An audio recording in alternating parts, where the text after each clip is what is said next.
안녕하세요. 믿음 안에서의 따뜻한 소통, 대화 36.5 백소영입니다. 선교 140주년을 맞는 2025년의 한국 사회는 극심한 이념 대립과 갈등에 직면했습니다. 12.3 비상계엄과 해제, 대통령 탄핵, 대통령 체포와 구속, 석방, 그리고 헌재의 대통령 파면으로 이어지는 위기 상황 속에 전광훈, 손형보 목사 등 기독교 일부 극보수층은 갈등에 앞장서서 논란을 증폭시켰고 그 여파가 교회로 이어졌습니다. 성도들 사이에도 정치적 입장에 따라 불편한 마음들이 생기면서 교회를 어렵게 했고 교회는 사회적 갈등의 치유와 회복이라는 큰 과제를 떠안게 됐습니다. 헌법재판소의 대통령 파면 선고 이후 차기 대선의 국면에 들어선 가운데 한국교회는 과연 사회 통합을 위해 어떤 역할을 해야 하는지, 무엇을 기도해야 하는지 한국교회 대표적인 교단의 목사님들을 모시고 해법을 고민해 보겠습니다. 먼저 종교교회 원로 목사님이시죠. 최의훈 목사님 나오셨습니다. 반갑습니다. 안녕하세요. 반갑습니다. 그리고 성락 성결교회 담임으로 계시는 지형훈 목사님 자리하셨습니다. 네, 안녕하세요. 반갑습니다. 예, 반갑습니다. 마지막으로 광화문 세문안교회 담임하시는 이상하 목사님 반갑습니다. 네, 반갑습니다. 12.3 비상계엄 이후에 대통령 파면에 이르는 동안 한국 사회는 정말 극단적인 대립이 심화됐고요. 혼란을 겪었습니다. 근데 사실 안타까운 것은요. 교회가 어떤 상황에서든지 물론 목소리가 하나일 수는 없겠습니다만 화해와 어떤 평화의 중재자 역할을 해야 하는데 이번에는 물론 모든 교회가 그랬던 건 아닙니다만 이제 미디어 노출도가 있다 보니까 이제 일부 극단적인 이제 교회로 한국 교회로 대표될 수 있는 분들의 모습들이 오히려 이 사회 갈등과 분란을 더 부추긴 경향이 있었다라는 지적이 많습니다. 교회의 책임, 역할에 대해서 저희가 엄중하게 생각해 봐야 하는 지점인데요. 우리 최의우 목사님께서는 어떻게 보셨는지요? 사실은 교회의 사회적인 기능 가운데 가장 중요한 것 중에 하나가 통합, 화합 그런 거라고 생각하는데 교회가 이 갈등과 분란의 주체가 된다. 그건 어떤 이유로 얘기를 해도 사실 용납할 수 없는 것이라고 생각합니다. 창세기에 보면 선악과를 먹지 말라고 하신 하나님의 말씀이 인간에게 주어진 최초의 명령 중에 하나거든요.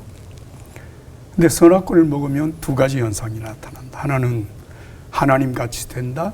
그 다음에 또 하나는 선악을 분별할 줄 알게 된다. 하나님과 같이 된다. 감히 인간이 자기 스스로가 하나님처럼 된다라고 하는 생각이고, 두 번째는 선악을 분별할 줄 안다라고 하는 이 말은 선악을 분별해서 산다라고 하는 얘기가 아니라 내가 선악의 기준이 되어서 나와 같지 않으면 전부 그건 악으로 규정하는 이런 현상들이 일어나게 된다라고 하는 것입니다. 그래서 저는 이것이 분란, 갈등이라고 하는 것은 바로 이제 그런 데서부터 시작이 되어진 것이라고 생각하면 하나님의 뜻은 분명히 아니다. 더욱이 예수님께서 나는 세상에 의인을 부르러 온 것이 아니고 죄인을 불러서 구원하기 위해서 오셨다. 만약에 예수님이 내가 좋아하는 편, 내 편, 의인을 부르러 오셨다면 우리 같은 사람들은 감히 구원받을 수 없지 않겠습니까? 그런 면에서 교회는 정말 화합과 통합과 일치를 향해서 나갈 수 있는 그런 아름다운 공동체를 만들어가는 것이 맞다. 저는 그렇게 생각합니다. 네, 함부로 저희가 선악의 판단자가 되지 않도록 해야 할 것 같습니다. 이상학 목사님은 어떻게 보시는지요? 어떤 분들은 이제 그렇게 얘기를 하더라고요. 사실 이번에 일어난 이 일들은 한국교회 전체가 공모하여서 일어난 그런 사회 분열은 아니지 않느냐. 극보수의 특정한 목사님들이나 흐름들이 한국교회를 과잉 대표하면서 나타난 일이다. 글쎄 그게 현상적으로는 맞을 수도 있지만은 내용상으로 보면은 교회는 문제를 꼭 그렇게만 보면 안 될 것 같아요.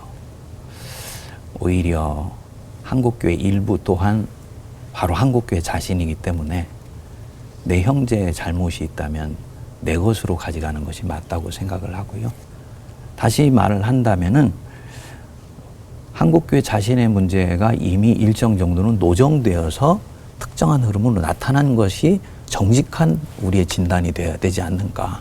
이렇게 봤을 때는 그것은 일부 목사님들의 극단적인 보이스가 아니고 바로 우리 자신이 가지고 있는 한국교회 자체가 가지고 있는 그림자가 이번에 특정 국면을 통해서 노정되어 나온 것이다라고 인정하고 문제를 바라보면서 한 걸음씩 한 걸음씩 처방을 찾아 나가는 것이 옳지 않은가라는 생각이 듭니다. 네. 예. 목사님 말씀에 또 동감하게 되는 게, 그러니까 그림자가 드러났다라고 네. 표현을 하셨는데요. 예, 갑자기 생겨난 게 아니라 예, 음. 사실은 예, 우리 안에 있던 네. 교회 안에 있던 것들이 드러났다고 얘기해 주신 건데, 근데 그게 극단주의라든가 뭐 혐오, 폭력, 또 배제, 예, 또 그다음에 뭐 사실 미신, 주술, 예, 예. 굉장히 이제 많은 부분들이 드러나면서 우려가 될 만한 이런 네. 예, 상황들이 예, 펼쳐지고 있는데요. 아마 다 목사님들 입장에서 정말 어느 부분들을 중요하게 짚어가면서 우리가 치유와 회복의 이제 부분들을 전개해야 될지를 다 생각하고 계실 것 같습니다. 지 목사님 말씀 먼저 듣겠습니다. 이제 지난 4월 4일에 헌법재판소가 탄핵인용 대통령을 파면하고 나서 뭐 교계의 일반적인 목소리는 화해, 또 서로가 같이 하나가 돼야 된다, 이런 얘기를 하는데 그 얘기가 틀린 건 아니고 저도 공감입니다. 그런데 근본적으로 한국 교회의 문제점, 정확하게 말하면 정체성을 다시 한번 아주 무섭게 돌아봐야 된다, 이렇게 생각합니다. 그 방법은 역사 회고입니다. 그러니까 구약 성경, 신약 성경에서 중요한 계기마다 신앙의 선배들은 과거 역사를 회고했잖아요. 그러면 우리나라가 구한말 기독교가 들어왔을 때부터 일제 거치고 6.25 거치면서, 근데 우리 한국 교회가 우리 사회 전체적으로도 마찬가지지만 해결하지 못한 문제가 일본 제국주의에 대한 문제, 친일 문제, 그리고 참혹한 동족 상잔의 비극을 겪은 6.25 한국 전쟁, 이것 때문에 발생해서 누구도 거기에서 자유로울 수 없는 공산주의의 문제, 반공, 이념의 문제. 근데 이거를 어떻게든 해결해야 되는데 기독교의 복음은 그거 위에 있는 건데, 근데 이상은 목사님 말씀에 깊이 공감하면서 한국 교회가 옛날에 이렇게 저렇게 잠재되어 있던 게 이번에 큰 사태를 통해서 다 겉으로 드러났다. 어떻게 보면 기회라고 봅니다. 한국교회 정체성을 다시 한번 성찰하고 철저하게 돌이킬 좋은 기회지요. 신앙의 정체성을 지금 뒤흔들고 있는 것들에 대해서 예, 우리가 너무 무감각하지 않나라는 지적을 해주셨고요. 역사 회고를 통해서 예, 이 부분들을 아주 정말 철저하게 다시 한번 점검해야 된다는 이야기를 해주셨습니다. 최 목사님께서는 어떤 부분들의 문제점을 저희가 주요하게 짚어야 될까요? 저는 좀 원론적이고 또 성경적인 입장을 좀 얘기하고 싶은데, 사실은 기독교인이 사회 정치에 참여한다고 하는 것은 너무나도 좀 당연하다고 생각합니다. 왜냐하면 우리가 세상에 살고 있고, 그리고 예수님도 이 세상에 오셨기 때문에 당연히 그렇다고 생각을 하는데요. 근데 이제 기독교의 가장 중요한 요인 혹은 또 힘, 그 근거가 뭔가 하면 사랑이라고 하는 것 아니겠어요?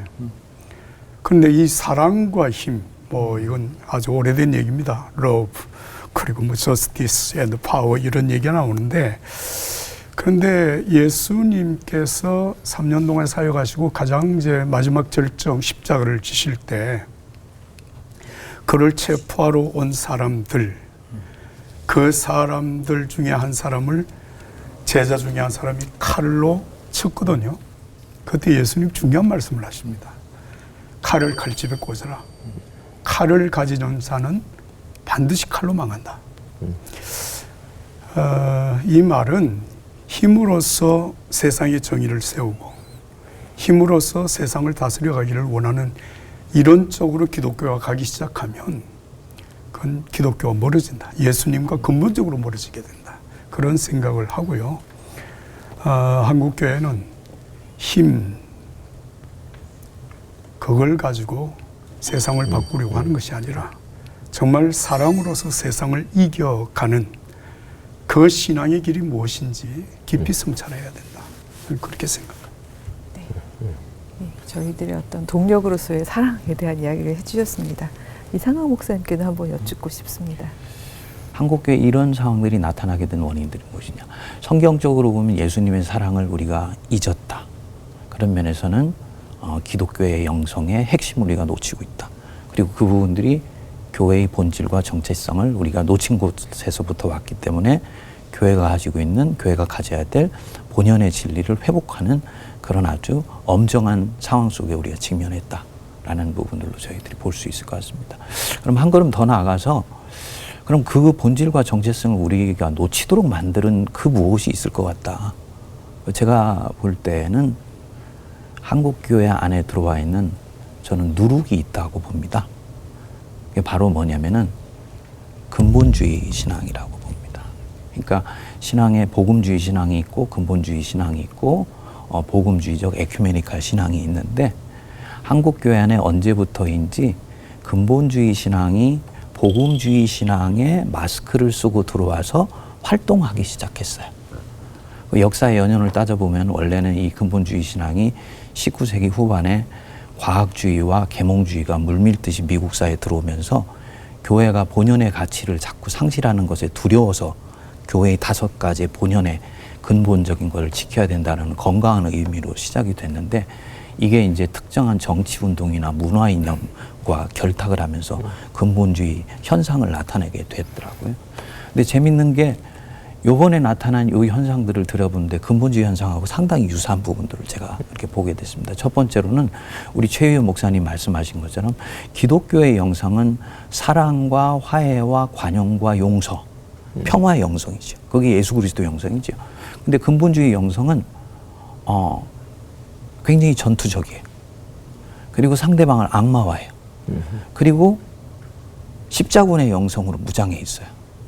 그러다 보니까 기독교 신앙을 가지고 무엇인가 자꾸 전선을 만들어서 나와 타를 구분하고 상대편을 향해 가지고 악마하면서 우리 자신의 진영은 견고하게 구축해서 세력을 형성하는 이번에 나타난 현상을 내는데 아주 좋은 부분들이라고 저는 봅니다.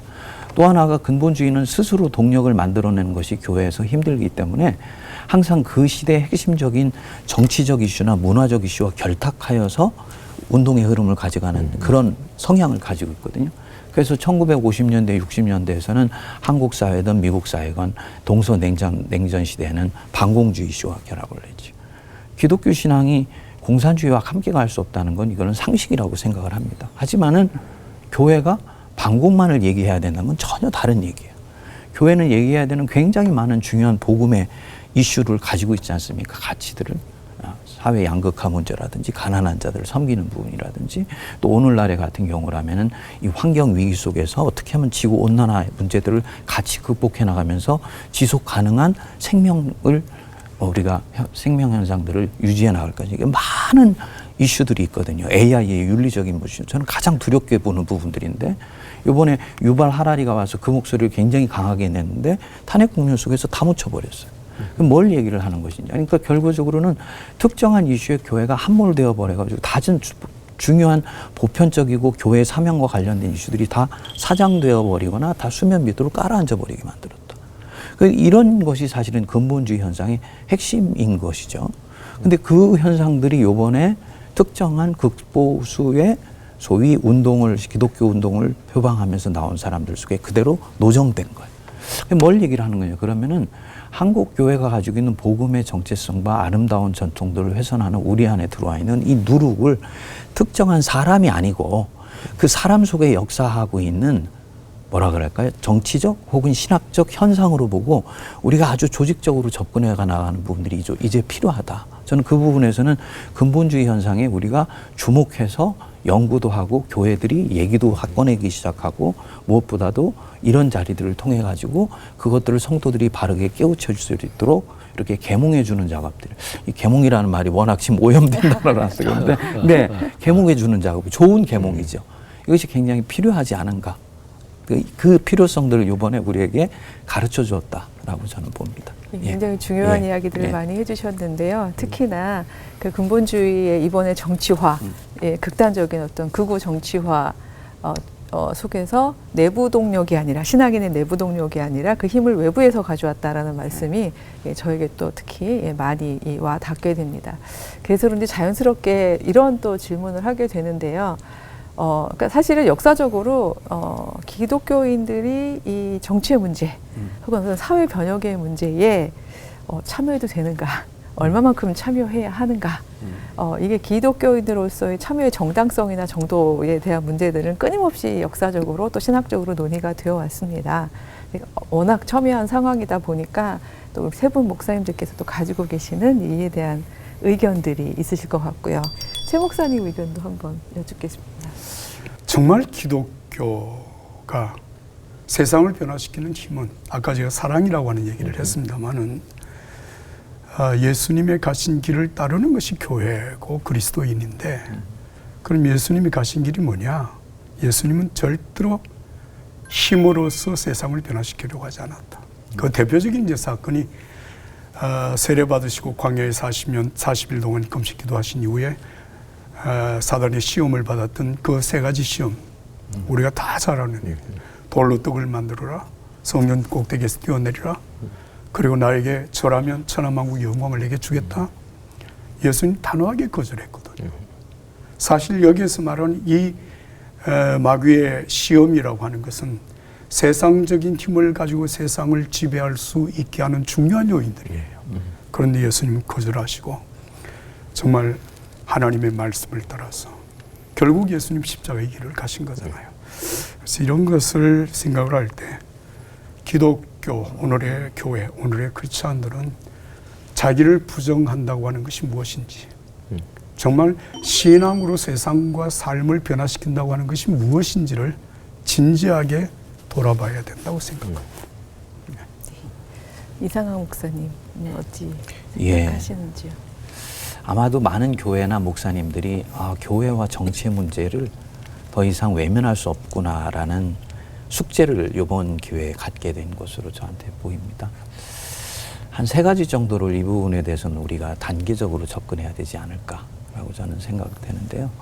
첫 번째로는 교회가 정치의 문제를 외면할 수는 없다는 것을 인정하는 것으로부터 시작해야지 될 것 같아요. 왜냐하면 교회 자신이 정치에서 움직이는 세상 한복판에 있고 교회가 길러내고 교회가 양육해야 되는 성도들이 바로 세상의 정치에 의해서 영향을 받으면서 삶의 질이 좋아지기도 하고 나빠질 수밖에 없는 그런 상황이 있기 때문에 교회의 활로와 정치는 깊은 관련성이 있다는 걸 인정해야지 된다라고 생각이 됩니다. 이제 그런 측면에서 봤을 때 예를 들어서 어떤 사람이 가난할 때 그의 가난의 문제를 구제해주고 섬기고 봉사해주는 것은 그건 주님의 명령이고 교회의 사명이잖아요. 근데 만일에 이 사람의 가난이 구조나 시스템에 의해서 양산되고 있었고 이 사람뿐만 아니라 많은 사람들이 구조와 시스템의 문제에서 영향을 받고 있다 했을 때 교회가 이 정치의 문제를 어떻게 다뤄줘야 되는 과제에 직면하게 되는 거죠. 그때 당연히 교회는 그 사람이 반복적인 가난을 가져오는 구조와 시스템에 대해서는 건강한 목소리를 내줘야 된다고 저는 봅니다. 그게 아마도 구약 성경에 나오는 선지자적인 보이스라고 봐요. 비슷한 경우로 예를 들어서 우리가 신앙의 자유를 위협받을 수밖에 없는 그런 상황에 직면하게 된다라고 했을 때 당연히 교회의 선교와 직결되어 있고 교회 존폐와 관련되어 있기 때문에 목소리를 내야 될 수밖에 없죠. 그리고 그 목소리는 누가 뭐라고 얘기할지라도 그거는 결국은 정치적인 목소리로 들릴 수밖에 없다고 봅니다. 이제 그런 측면에서는 종교의 자유를 소위 제한하거나 아니면 그 가져가는 공산주의나 이런 것과 기독교가 양립할 수 없다라는 부분들은 두말할 것 없다라고 생각이 되고요. 그럼 두 번째로는 그럼 그 정치와 무관할 수가 없는데 그럼 교회는 정치에 어떻게 연관을 맺느냐는 것은 또 다른 문제인 것 같아요. 예를 들어서 교회가 정치적인 메시지를 낸다고 해서 특정 정당이나 혹은 특정 이데올로기의 이념에 자신의 보이스를 귀속시키는 듯한 인상을 갖거나 그런 행보를 취하는 것은 절대로 안 된다고 저는 생각을 합니다. 그게 아마도 우리 최유호 목사님이 말씀하신 교회가 힘을 추구해서는 안 된다는 것과 연결되는 것으로 저는 그렇게 해석이 되거든요. 그래서 예를 들어서 예수님이 가지고 있는 모든 보이스, 모든 메시지, 모든 주님의 사역은 다 정치적인 영향력을 가지고 있었어요. 그래서 예수님 오셨을 때 헤롯이 긴장했던 거거든요. 근데 막상 뚜껑을 열고 보니까 예수님은 헤롯이나 빌라도나 혹은 제사장들에게 어떤 영향을, 정책에 있어서 영향을 미칠 만한 어떤 그런 정책적 아젠다를 제시하신 적은 한 번도 없어요. 이 힘을 추구하신 적이 없기 때문에 이제 그런 것이죠. 그리고 그들에게 하지만은 정치적인 압력이나 영향력은 지속적으로 행사하신 것으로 결과적으로는 나타났어요. 그럼 뭘 얘기를 하는 것일까? 결국은 교회가 내야 되는 보이스는 정치에 관련돼서 큰 틀을 잡아주는 세계관에 대한 메시지를 내는 것이고, 그것을 어떻게 적용하느냐는 것은 목소리를 들은 각자나 성도들이 자기의 소명과 자기의 부르심을 따라서 혹은 취향에 따라서 선택적으로 나가는 부분들 아니냐. 그래서 세계관은 얘기를 해줬을 때 들은 성도들이 어떤 사람은 보수의 진영에서 어떤 사람은 진보의 진영에서 목소리를 낼 수도 있고 시민으로서 투표권을 그렇게 행사할 수 있다는 거죠.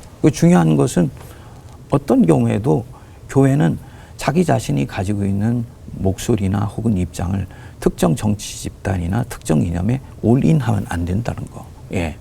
우리 근데 안타깝게 우리 한국 교회에서는 그런 현상들이 일어나게 됐잖아요. 그래서 한국 교회가 결과적으로는 구구 집단으로 보이게 되는 이런 선교적인 뼈아픈 실수를 저지르게 된 것이거든요. 그럼 세 번째로 이 부분들은 결과적으로는 그럼 어떤 것이어야 되냐. 제가 볼 때는 주님의 길을 곰곰이 묵상해 보면 우리 주님은 분명히 정치적인 영향력을 끼치는 메시지를 가져오셨지만 그걸 철저하게 신학적으로 해석하셔서 내셨잖아요. 저는 그것을 하나님 나라 운동의 신학이라고 생각을 합니다. 그러니까 자유민주주의가 좋다라고 얘기할 때도 왜 자유민주주의가 좋은 것인지가 성경적으로 바르게 해석되어서 나가는 것이 저는 교회가 세상에 내는 메시지라고 생각을 합니다. 그런데 오늘날 우리 개신교 지도자들 중에서는 너무 이 사회 이슈가 긴급하다 생각해서 전혀 신학적이고 하나님 나라의 어떤 그런 신학의 해석학을 거치지 않고 날 것으로 마구마구 내면서 결과적으로는 교회가 정치 집단과 동일시되어 버리는 뼈아픈 선교적인 실수를 가져오게 됐다. 정리해서 말씀을 드린다면은 첫 번째로 교회는 정치에 절대로 무관할 수 없고 무관해서도 안 된다. 두 번째로 그렇지만 교회가 특정 정당에 자신을 귀속시키거나 특정 이념을 마치 올인하여서 목소리를 내는 것 같은 것은 대단히 그것은 절제하거나 심지어는 조심해야 된다. 그럼 결국은 교회는 어떤 경우는 보수의 목소리를 낼 수도 있고 어떤 경우는 진보의 가치의 목소리를 동시에 낼 수도 있다라는 거죠. 그는 아마도 결국은 저는 그게 바로 선지자의 목소리가 아닐까? 선지자는 왕도 꾸짖고 백성도 꾸짖고 그랬으니까. 그리고 이제 마지막으로는 그냥 날것의 목소리를 교회는 내게 되면 그것은 교회가 그리스도를 결국은 배반하는 것이다. 설교하면서 특정 정치인을 막 욕을 하고 이런 부분들은 그건 교회가 취할 길이 아니거든요. 하나님 나라의 신앙에 입각하여서 그분에 대해서 얘기할 때도 신학적 이유가 명료해야 되거든요. 이런 부분들 우리가 잘 지켜줘야 되지 않는가라는 생각이 듭니다. 예.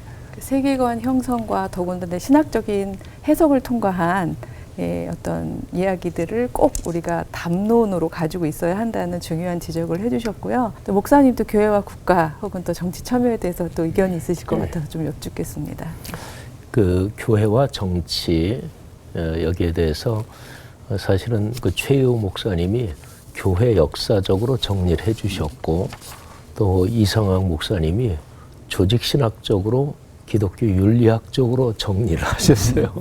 두 분이 뭐 거의 저는 완벽하게 정리가 됐다고 보고요. 저는 약간 그거를 섞어가지고 또 제 개인적인 경험도 말씀을 드리면 먼저 기독교라는 신앙은 신앙 공동체라는 사회적인 현상으로 존재하죠. 그리고 신앙 공동체가 좀 더 폭넓은 개념이라면 그 안에 제도적인 교회가 있죠.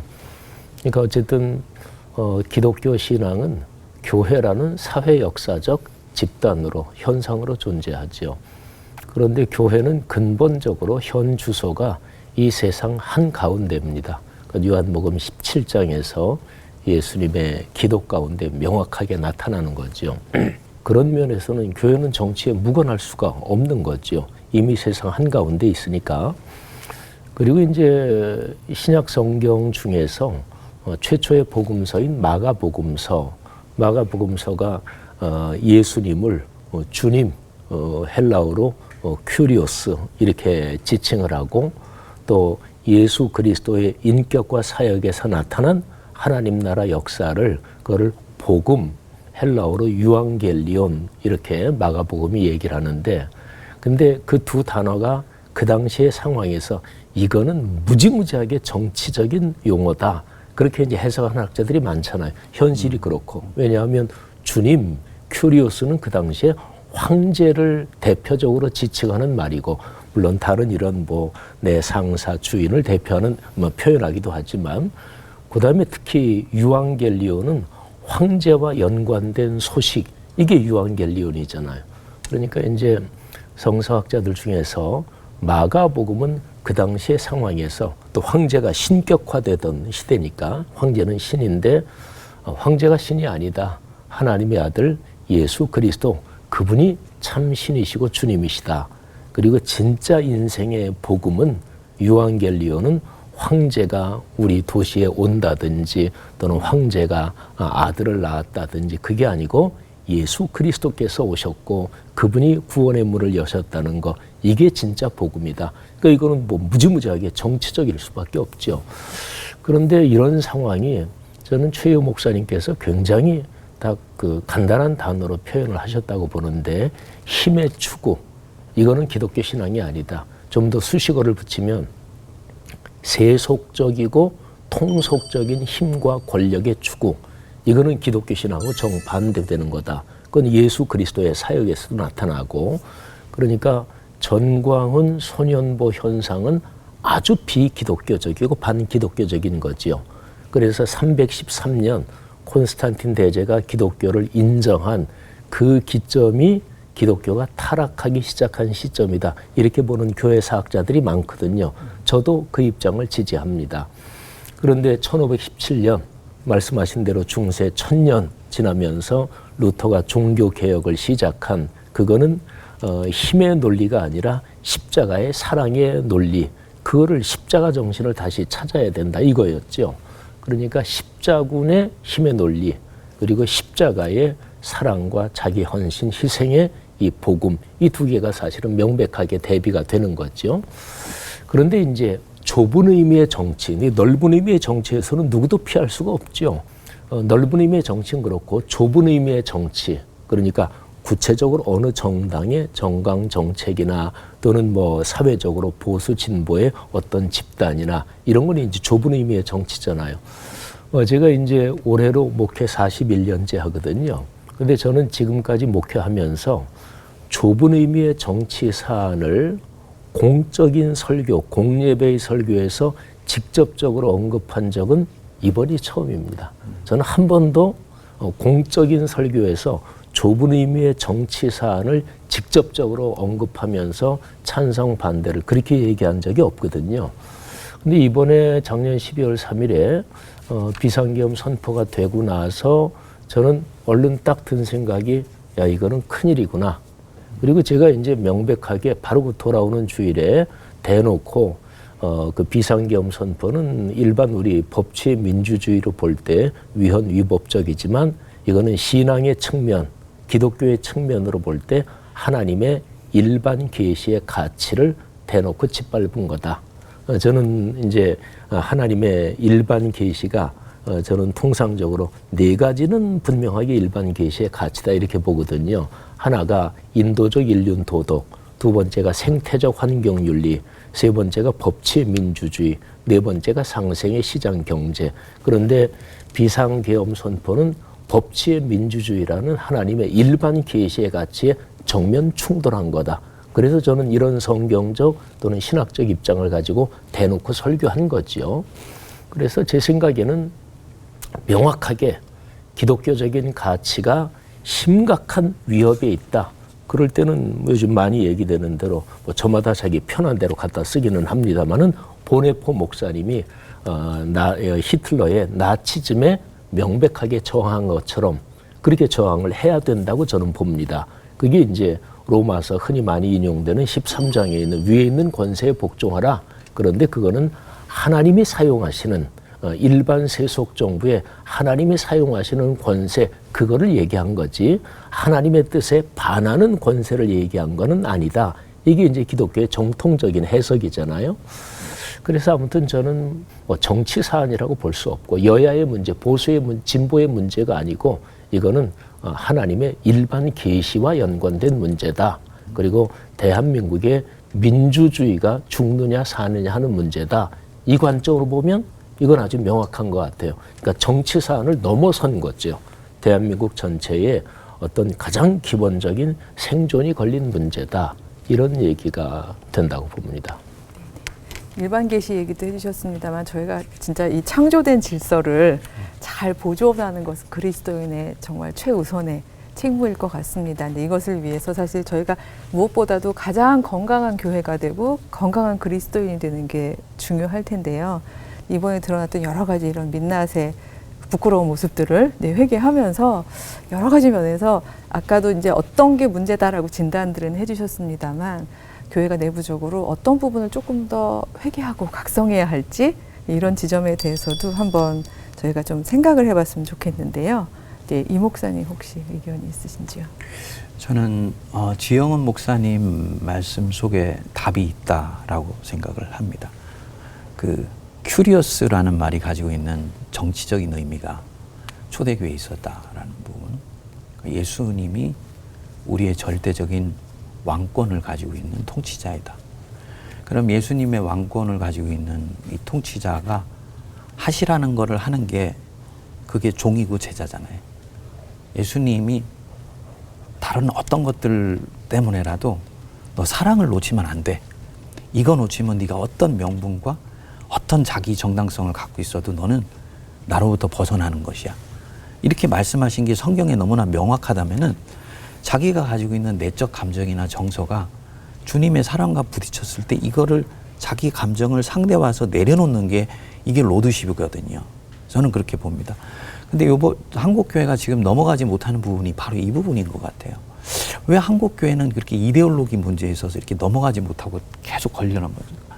왜 어떤 문제들이 나오게 되면 결국 이것이 어떤 저들이 공산주의자 아니냐, 빨갱이 아니냐, 우리나라가 적화된다.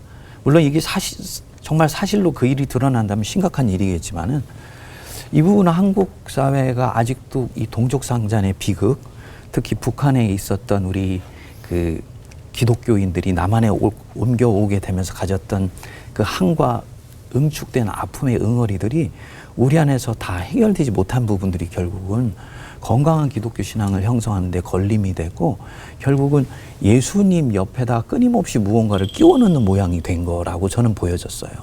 그래서 교인들한테 설교를 할 때 이 두 개가 충돌하는 것 같을 때 이 예수님 옆에 끼워 넣은 이것들을 내려놓을 수 있을 때 이분이 진짜 로드십을 가지고 있는 분이라고.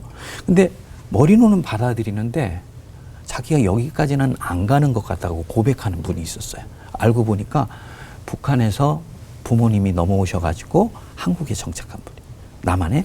그리고 이분은 직접 경험은 안 했지만 그 어머님 아버님이 가졌던 그 아픔과 한이 증언을 통해서 대물림 되셨더라고.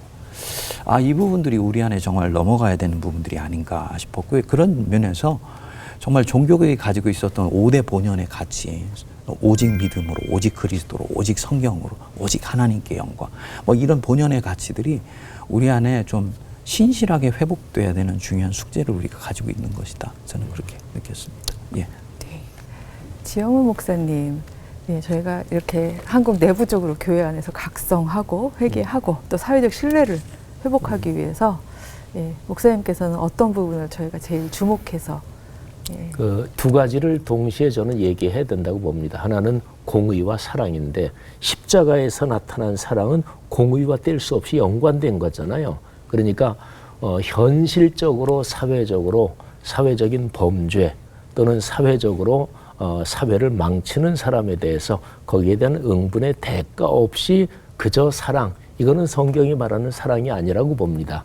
하나님이 십자가에서 세상 사람들을 사랑으로 끊어 안으신 그 십자가 사건에는 인간의 죄에 대해서 당신의 아들 예수 그리스도에게 무시무시하게 조금도 봐주지 않고 엄청난 강도로 그 형벌을 다 쏟아 부으신 거니까 당신의 아들이 십자가에 달려서 고통스럽게 아버지 왜 나를 버리십니까? 그런데도 하늘아버지는 그때 딱 돌아앉으셔서 대꾸도 안 하시고 그러니까 무시무시하게 공의의 형벌을 쏟아 부으신 거잖아요.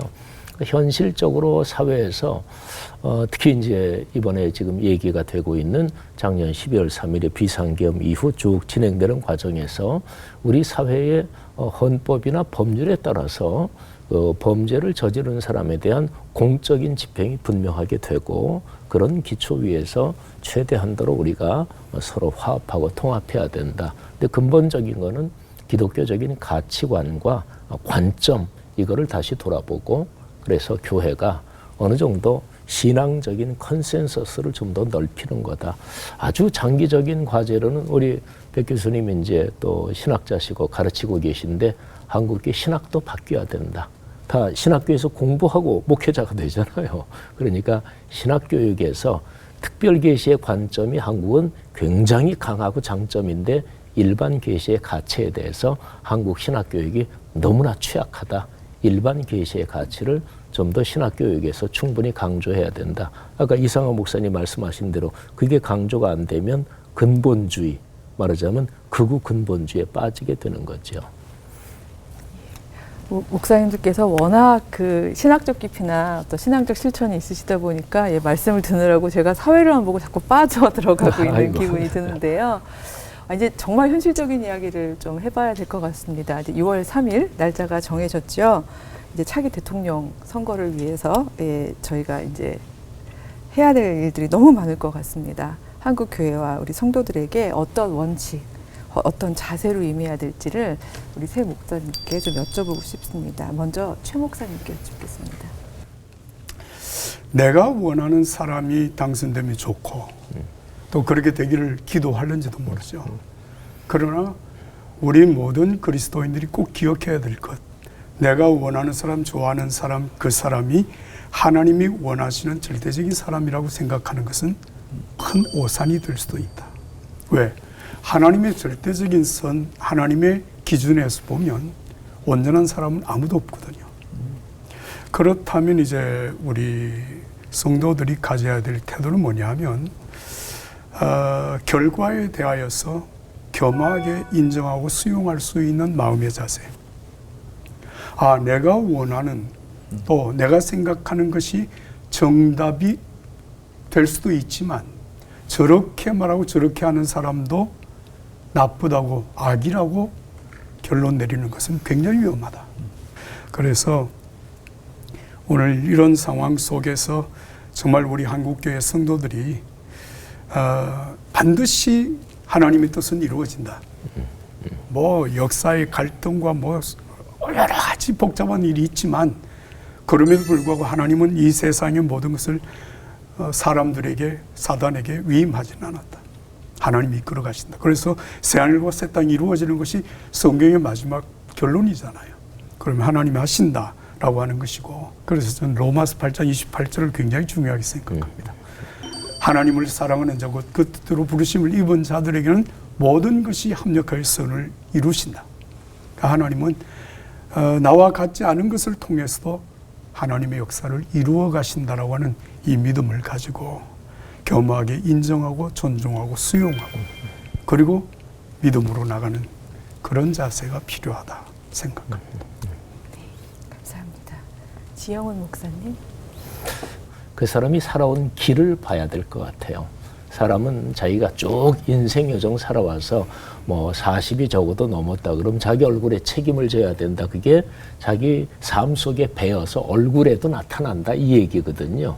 그러니까 이번에 뽑을 때 그분이 어떤 인생길을 살아왔나, 그리고 그분이 내거는 정책이나 또 그분이 속한 정당이 얼마나 바람직한가, 이런 등등을 현실적으로 보고, 그리고 어떤 경우에도 대한민국의 선거 관련 법이 정한 그 법을 어겨가지고 선거법을 위반하면 절대로 안 된다고 봅니다.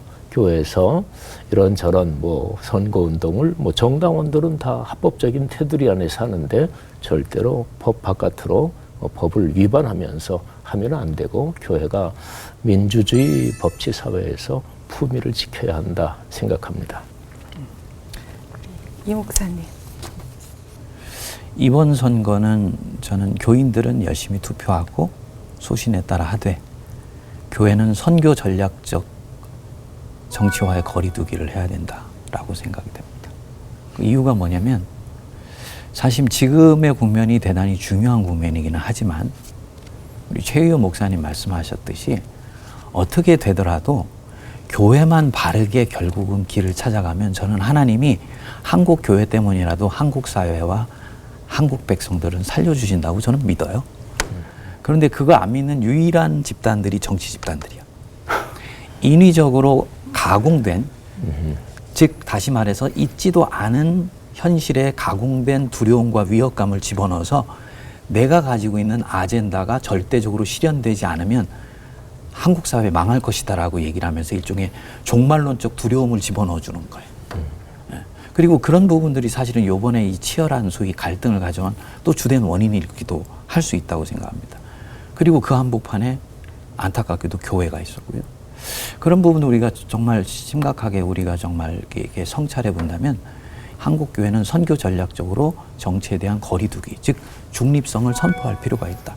이 측면 속에서 목회자가 강대상이라는 설교단을 통해 가지고 특정인을 지원하거나 믿는 듯한 발언을 한다든지 또 교인들이 그 부분들에 대해서 아멘하면서 따라간다든지 이것은 이때까지 했던 실수들을 반복하는 모습이 된다라고 보고요.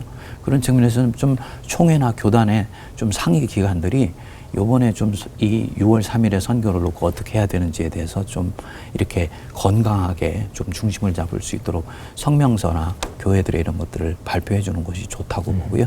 그런 측면에서 좀 언론들도 건강한 감시 기관들을 해주면은 결국은 하나님이 교회만 바르게 서면 교회가 터 있는 사회는 이끌어 주시니까 그 믿음으로 여유를 좀 갖고 가면 좋지 않을까라고 생각이 됩니다. 네. 세 분 목사님 말씀을 듣다 보니까요.